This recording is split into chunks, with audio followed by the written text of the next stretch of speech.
Hi friends, இன்றைக்கி வீடியோவில் என்ன ரெசிபி பார்க்க போகிறீங்க அப்படின்னா டேஸ்டியான மசாலா தோசை ரெசிபி தான் பார்க்க போகிறீங்க. ஸோ இது பார்த்தீங்க அப்படின்னா ரொம்ப டேஸ்டியாக இருக்கும். இந்த மெத்தடில் ட்ரை பண்ணி பாருங்கள். ஸோ வீடியோ முழுசாக பார்க்குறதுக்கு முன்னாடி என்னோட சேனலை ஃபர்ஸ்ட் டைம் பார்க்குறவங்க மறக்காமல் லைக் பண்ணுங்கள், ஷேர் பண்ணுங்கள், கமெண்ட் பண்ணுங்கள், சப்ஸ்கிரைப் பண்ணிவிட்டு பக்கத்தில் இருக்க பெல் பட்டனை ப்ரெஸ் பண்ணுங்கள். அப்போ தான் நான் போகிற வீடியோஸ் நீங்கள் உடனே பார்க்கலாம். ஸோ சுஜாஸ் பிளாக் சேனலை சப்ஸ்கிரைப் பண்ணி வச்சுக்கோங்க. இப்போ பார்த்தீங்க அப்படின்னா மசாலா தோசை ரெசிபி தான் நீங்கள் வந்து பார்க்குறீங்க.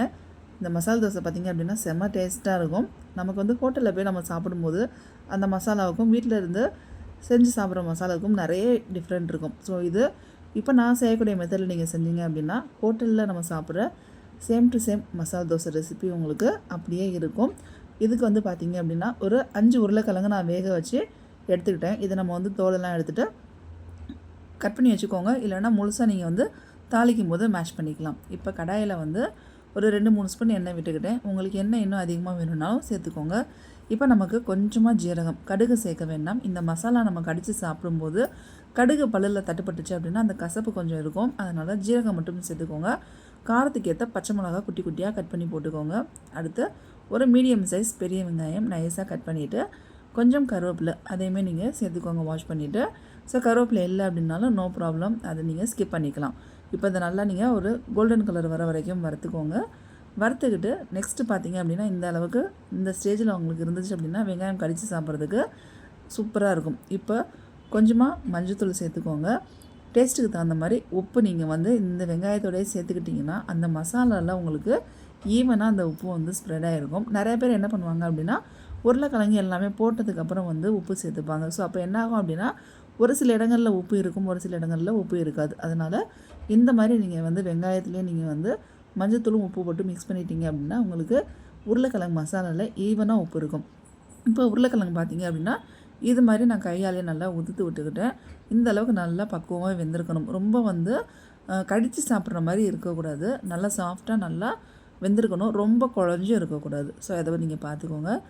இப்போ அதை நல்லா மிக்ஸ் பண்ணி விட்டுக்கோங்க. உங்களுக்கு வேணுங்கிற சைஸ்க்கு உடச்சி விட்டுட்டு மிக்ஸ் பண்ணிவிட்டு கொஞ்சமாக தண்ணி சேர்த்துக்கோங்க. இதுதான் ஹோட்டல் ஸ்டைல் மசாலாவில் இருக்கக்கூடிய ஒரு சீக்ரெட். என்ன அப்படின்னா கொஞ்சமாக நம்ம தண்ணி விட்டோம் அப்படின்னா தான் என்ன ஆகும் அப்படின்னா அது நல்லா ஃபுல்லாக அந்த வெங்காய மசாலா எல்லாமே அந்த உருளைக்கிழங்கூட சேர்ந்து ஈவனாக மிக்ஸ் ஆகிட்டு உங்களுக்கு அந்த மசாலா பார்த்திங்க அப்படின்னா பார்க்குறதுக்கு சூப்பராக இருக்கும். அந்த கொழகலப்பு தன்மை வந்து அதிகமாக இல்லாமல் அந்த வெட்னஸ் வந்து நம்மளுக்கு இருந்த மாதிரியும் இருக்கும், இல்லாத மாதிரியும் இருக்கும். அதுதான் இந்த மசாலாவோட சீக்ரெட்டே உங்களுக்கு. இதில் நீங்கள் வேறு எதுவும் எக்ஸ்ட்ரா இன்க்ரீடியன்ட் நீங்கள் வந்து எந்த ஒரு மசாலாவும் சேர்க்கணுன்னு அவசியமே இல்லை.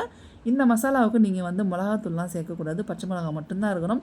கடைசியாக கொத்தமல்லி போட்டு நல்லா மிக்ஸ் பண்ணி வச்சுக்கோங்க. இப்போ நமக்கு தோசை மாவு உங்கள்கிட்ட எந்த தோசை மாவாக இருந்தாலும் சரி நீங்கள் வந்து உங்களுடைய பக்குவத்துக்கு தோசையை ஊற்றிக்கோங்க. ஸோ நான் வந்து எனக்கு வேணுங்கிற மாதிரி தோசை என்னோடய கல் ஃபுல்லாக நான் வந்து பெருசாக தோசை ஊற்றிப்பேன். எந்த சைஸ்க்கு இருக்குதோ அந்த சைஸ்க்கு நான் வந்து தோசையை ஊற்றுப்பேன். நான் வந்து குட்டி குட்டியெல்லாம் தோசை ஊற்ற மாட்டேன். நல்லா நைஸாக தோசை ஊற்றினோம் அப்படின்னா சூப்பராக கிறிஸ்பியாக இருக்கும். இதில் வந்து நான் வந்து நெய் சேர்க்குறேன். நெய் மசாலா தோசை. ஸோ எங்கள் வீட்டில் தோசை அப்படின்னாலே கண்டிப்பாக நெய் இருக்கும். இப்போ இந்த மசாலாவை கொத்தமல்லி எல்லாத்தையும் சேர்த்து நல்லா மிக்ஸ் பண்ணிக்கோங்க. மிக்ஸ் பண்ணிவிட்டு இப்போ நமக்கு வேணுங்கிற அளவுக்கு மசாலாவை என்ன பண்ணுங்க அப்படின்னா அந்த தோசை வந்து எடுக்கக்கூடிய ஸ்டேஜ் வரும் பார்த்திங்களா, அதுக்கு முன்னாடி உடனே என்ன பண்ணுங்க அப்படின்னா அந்த மசாலாவை வச்சுருங்க. ஸோ அது வைக்கிறதுக்கு முன்னாடி நீங்கள் பார்த்துக்கோங்க தோசை வந்து ஓரளவுக்காவது சுட்டுருக்கா அப்படின்னு. 95% உங்களுக்கு நல்லா சுட்டு வந்திருக்கணும். இப்போ மசாலா வச்சுட்டு அதுக்கப்புறம் நீங்கள் வந்து எடுக்கும்போது பார்த்திங்க அப்படின்னா 100% அந்த தோசை வந்து நல்லா சுட்டுருக்கும். இதுதான் ஃப்ரெண்ட்ஸ் கன்சிஸ்டன்சி. நிறைய பேர் என்ன பண்ணுவாங்க அப்படின்னா தோசை ஃபுல்லாக சுட்டுறதுக்கப்புறம் மசாலா வைப்பாங்க. அப்படி வைக்காதீங்க. நார்மலாக ஒரு 95% தோசை சுட்டுச்சு அப்படின்னா அந்த ஸ்டேஜில் மசாலாவை வச்சுட்டு அதுக்கப்புறம் நீங்கள் வந்து தோசை எடுக்கும்போது பார்த்திங்கன்னா 100% வெந்திருக்கும். ஸோ எவ்வளோ சூப்பராக வெந்திருக்கு பாருங்கள். நல்லா கிறிஸ்பியான பேப்பர் தோசை மாதிரி உங்களுக்கு வந்து சூப்பராக இருக்குது. இது வந்து சென்டரில் மசாலா ஹோட்டலில் வைக்கிற மாதிரி வச்சுட்டு அதுக்கப்புறம் அந்த தோசையை நீங்கள் ஃபோல்டு பண்ணி நீங்கள் சாப்பிட்றதுக்கு சர்வ் பண்ணிக்கலாம். ஸோ இப்போ பார்த்தீங்க அப்படின்னா நான் சாப்பிட்றதுக்கு சர்வ் பண்ண ரெடியாக வச்சுட்டேன். மசாலாவும் எடுத்து நம்ம ஒரு பவுலில் வச்சுட்டேன். மசாலா தோசை, சாம்பார், தென் தேங்காய் சட்னி செம்மையாக இருக்குது பார்த்திங்களா. இது வந்து அந்த மசாலா உள்ளே ஸ்டஃப் பண்ணதுமே என்னாச்சு அப்படின்னா உங்களுக்கு அந்த ஏரியா வந்து பார்த்திங்கன்னா நல்லா சாஃப்ட் ஆகிடுச்சு. சைடில் வந்து உங்களுக்கு மொறுமொறுன்னு இருக்கும், சென்டரில் பார்த்திங்கன்னா சாஃப்ட் ஆகிடும். அவ்வளோதான். இப்போ நமக்கு அதுலேருந்து மசாலாவை நீங்கள் வந்து அதில் வச்சுக்கிட்டே நீங்கள் வந்து பிச்சு சாப்பிட்லாம். செம்ம டேஸ்ட்டாக இருக்கும். நிறைய பேர் என்ன பண்ணுவாங்க அப்படின்னா அந்த மசாலாவோட அப்படியே எடுத்து இந்த சாம்பார் சட்னியை தொட்டு சாப்பிட்டா செம்ம டேஸ்ட்டாக இருக்கும். ப்ளஸ் உங்களுக்கு எக்ஸ்ட்ரா மசாலா வேணும்னாலும் நம்ம வந்து வச்சு சாப்பிட்டுக்கலாம்.